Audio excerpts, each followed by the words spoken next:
Hello, and thank you so much for this opportunity to join you in your exploration of simplifying life and living generously. My name is Ginger Gaines-Cirelli. I'm one of the pastors at Foundry United Methodist Church in Washington, D.C. The focus text that I'm inviting us to use as our grounding text for this session is from 2 Timothy chapter 4, verses 6 through 8. As for me, I'm already being poured out as a libation, and the time of my departure has come. I've fought the good fight, I've finished the race, I've kept the faith. From now on there is reserved for me the crown of righteousness, which the Lord, the righteous judge, will give me on that day. And not only to me, but also to all who have longed for his appearing. Some of you may be familiar with the Kondo Method of organizing and managing possessions. Some years ago, it was quite the craze, based on a book entitled The Life-Changing Magic of Tidying Up. When all of this was really at its height, I was not in a position to pay that much attention, though I sort of soaked up the gist of it through social and cultural osmosis. As I pondered our focus scripture, I was struck by a line from the text. I have kept the faith. And that spurred a couple of questions. What do we keep? And what do we give away? These questions triggered my mentally stored KonMari folder. So I looked up more about the method, which is a brainchild of a young Japanese woman named Marie Kondo. And it consists of gathering together all of one's belongings, one category at a time, and keeping only those things that spark joy and letting everything else go. My curiosity was piqued, and so I sought out the television show to see Marie Kondo in action, working with American families to declutter and bring order and peace to their homes. The day I watched, I had every intention of spending the entire day on the sofa. But after just a few episodes, I found myself in my closet, rifling through everything, taking out my sock drawer, dumping it out. And the result of all of this, as I would form my piles and pick things up and say, does this spark joy? The result was a lot of piles, big piles. There was a lot that I needed to let go. It didn't need to go because it's junk. Just things that no longer were serving me. I had more than enough. Most of the items are really nice and will serve and perhaps even spark joy in someone else. What do we keep? What do we give away? 2 Timothy 4, 6 through 8 comes from the last chapter of that letter, written in the form of a final testament from a dying parent, Paul, not probably really written by Paul, but Paul, to a faithful child, Timothy. And the letter is really an encouragement to keep faith in the midst of challenge and difficulties in life. Today we hear that Paul's life is poured out, given away, in service to the message of the gospel of Jesus Christ. And throughout all of the letters in the Pauline tradition, there is an insistence, an emphasis on the teaching of Jesus that we as faithful followers need to lose our lives in order to find them.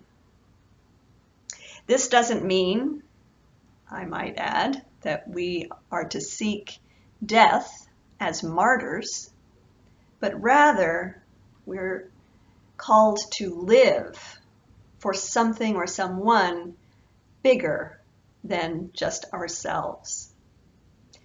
broadly speaking, to fight the good fight, to run the race, means that we follow in the way of Jesus, who gave his life through prayerful, humble service, brave and risky solidarity with the marginalized and with the oppressed, and mercy and grace for everyone, and self-giving love. He gave himself fully. And to keep the faith is, I think, to trust the promises of God that are revealed to us through Jesus' life of self-giving love. Those promises that remind us of God's love and mercy, even when we're a mess and when others try to tell us that we aren't worthy of God's love and grace or anyone's. To keep the faith means trusting that God isn't put off by our doubts and our questions, but encourages us to think deeply and to wrestle with God, like Jacob at the Jabbok River, until we receive a blessing.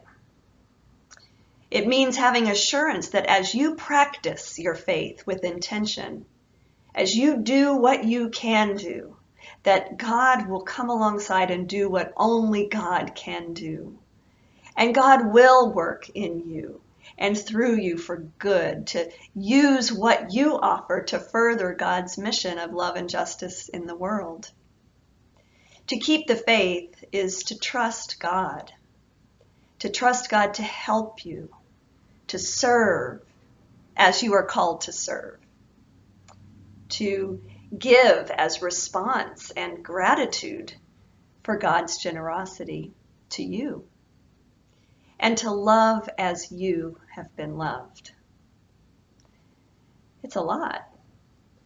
This is faith. This is what Paul kept. One might say in all of this context that both what we keep, faith, and what we lose or give away, let go of, because of faith, that all of that together sparks joy. In just the few episodes I saw of Marie Kondo's TV show, joy seemed to be a result of the whole process. When people admitted their mess, accepted help, did their own part of the work in partnership with members of the family, and then gave away those items that would serve others, those things that were more than they needed. The results were a sense of personal agency, freedom, and peace. In the KonMari method, you keep only what sparks joy. And I imagine that Paul would agree, if asked, that even though he suffered for his faith was, in fact, a source of joy. When I think of faith sparking joy, I think of that little parable that Jesus taught, that the kingdom of heaven is like treasure hidden in a field, which someone found and hid. Then in his joy, he goes and sells all that he has and buys that field. An encounter, the way I read that simple little parable, an encounter with life in community the way God intends, with a kingdom encounter, an experience of life set free and embraced by God's love, an opportunity to share in God's work for mending injustice in the world. These kinds of kingdom encounters spark joy. And as a result, you do whatever you can do, spend as much as necessary to hold on to that amazing grace and gift. Over the years, I have witnessed what this can look like in practice. My clergy colleague shares the story of a woman who owned a DC row house that included an English basement apartment. And when she first moved into the home, she lived in the main house and she rented out the basement apartment as rental income. As she began to deepen her faith and her engagement in her local congregation that was doing life-changing mission work with unhoused neighbors, and creating welcoming space for those who were on the margins, for LGBTQIA persons and those who were in distress. As she deepened her engagement, she realized that she could actually make more income and therefore give more to the mission of the church if she lived in the basement and rented the main house. And so that's what she did. Also, early on in my ministry at Foundry, I learned that a young couple who were members had made the decision to rent out a room in their home, which was not a humongous home, in order to make a larger gift to support God's mission work through Foundry Church. Their commitment to the mission impact was so great that they gave away their privacy in order to be able to give more. Kathleen Walton, a member of another former congregation and recently deceased, once said this to me about her significant giving. She said, "I'm just so grateful that I can give. I believe God is at work in what we're doing, and it gives me great joy to be a part of it. I know there are others who aren't able to contribute as I do, and so I want to do as much as I can to support this community for all." Her face literally radiated with joy as she spoke those words to me. These examples model for me, and I believe for us all, how to keep the faith through giving generously and living generously, and all in a way that sparks joy. It is common in churches to spend a lot of energy worrying about the folks who will be turned off by any teaching about money and possessions. As another one of my dearly departed used to say to me on occasion, "Today you stopped preaching and started meddling." But it's kind of Spirit's job to meddle in a way that will draw us into participation with God's mission. And let me be clear, often in the church we think about mission. I've been using that word some as I've been sharing.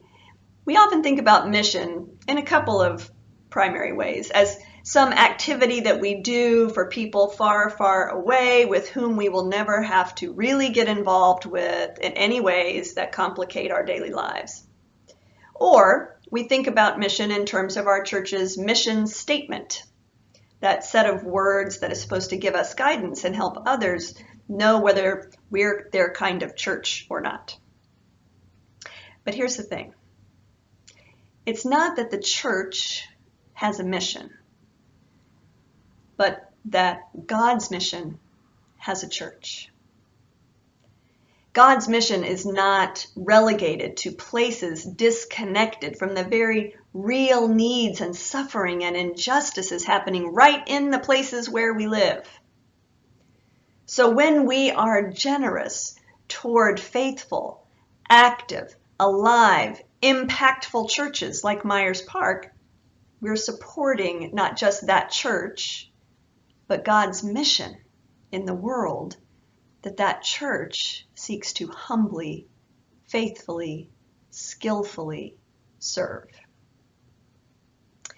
Even still, I understand the very tender place our relationship with money and possessions can hold in our lives, and that's often due to personal and family history. And if that is true for you, then perhaps part of your practice might include grappling with that history, holding it, honoring it in a sacred kind of way, and then letting go what no longer truly serves you in order to be able to give with less fear and more joy. For some, we may not have given much thought to how we actually spend our money. In that case, perhaps a little time reviewing, making those piles, reviewing where your resources really go. What do you have, and where are things being spent? Does your spending align with your values, with God's mission of love and compassion, mercy and peace with justice? Does your giving, do your possessions, does your spending, do those things align with what truly sparks joy? It's easier to run a race when you've let go of unnecessary baggage. It's easier to see what's under the surface, to get some clarity on what matters most of all, if you're able to clear anxiety-producing clutter. The invitation is to fight the good fight, to run the race, to keep the faith, to let go of things and of resources that will serve God's mission of love, mercy, and justice. The promise is nothing less than joy and true life. And it seems to me that that's worth a lot of letting go. May God bless you in your continued discernment, your continued study, your continued service, and your continued growth in holiness, love, and generosity. God bless you.